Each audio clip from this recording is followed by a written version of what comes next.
Hey everybody, in this video on the economics and politics unit, we're going to look briefly at the couple of theoretical perspectives that have to do with economics and politics.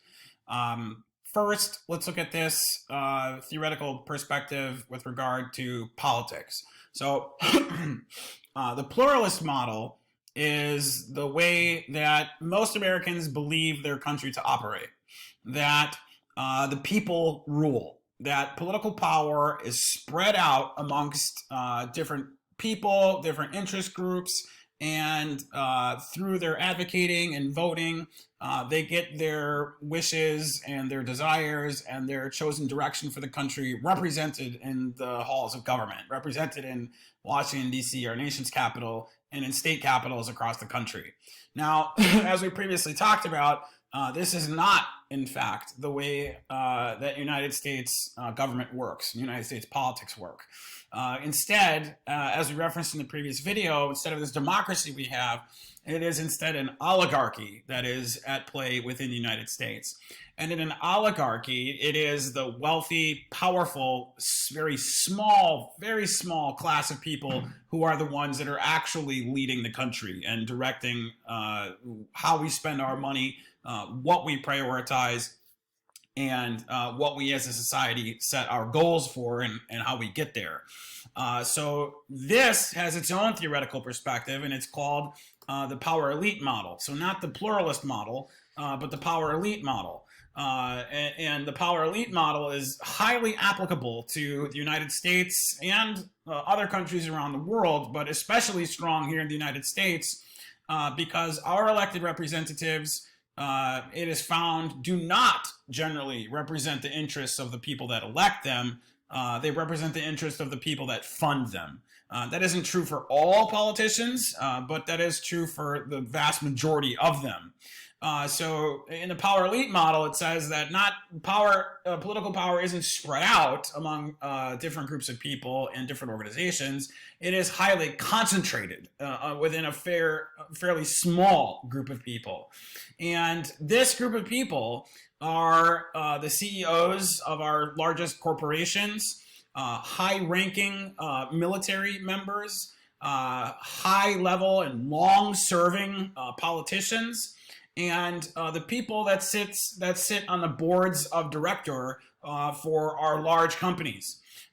One thing that is surprising to a lot of people about these boards of director is that when you think about any particular organization or any particular corporation, it has a board of directors. There's a group of people who are responsible for the direction that that company takes.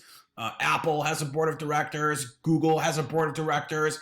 All these large publicly traded corporations have board of directors. What's interesting, though, is that the board of directors that sits on Apple or that sits on Google or that sits on Amazon or Facebook are not unique.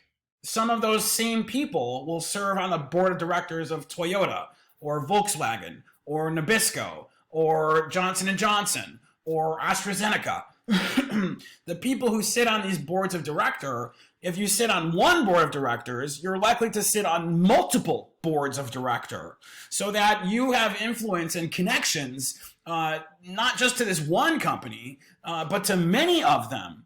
So what winds up happening is that there's this small group of people who serve on the boards of director of all of our corporations, so that this medical company has boards of director that are also sitting on the board of director of this oil company.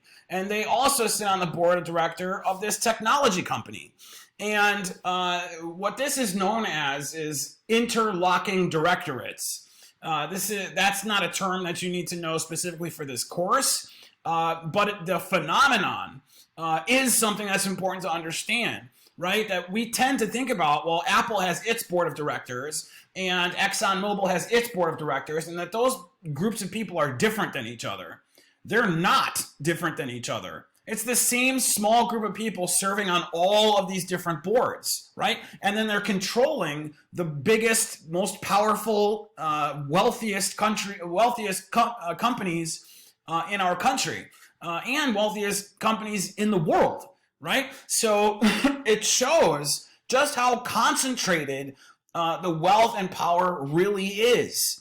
It's not something that makes the news. It's not something that's often discussed on social media. It's not that sexy of a topic, but it is highly, highly important to understand just how far removed voters are and the middle class is from actual real power in their societies and here in the United States. So that's the theoretical perspectives of pluralism and the power elite. Another connects back to what we were talking about in the economics video when it came to capitalism, socialism, and then democratic socialism, otherwise known as market capitalism or welfare capitalism, is that how conflict theory plays a role in that. Specifically, social conflict theory plays a role in that. So remember, a social conflict theory has to do with inequality of wealth, right? So if you're thinking about capitalism, when social conflict theory looks at capitalism, it's notable that people who are already wealthy and already doing fantastically well under capitalism would take as a threat any kind of discussion of any system other than capitalism.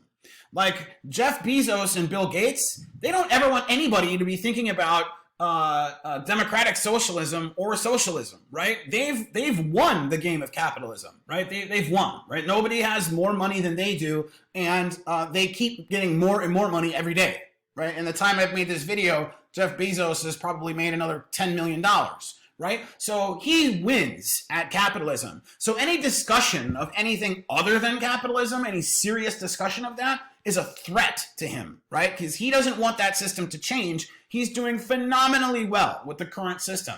So people who are already wealthy, extremely wealthy, they make great efforts to demonize the even thinking about any other system other than capitalism.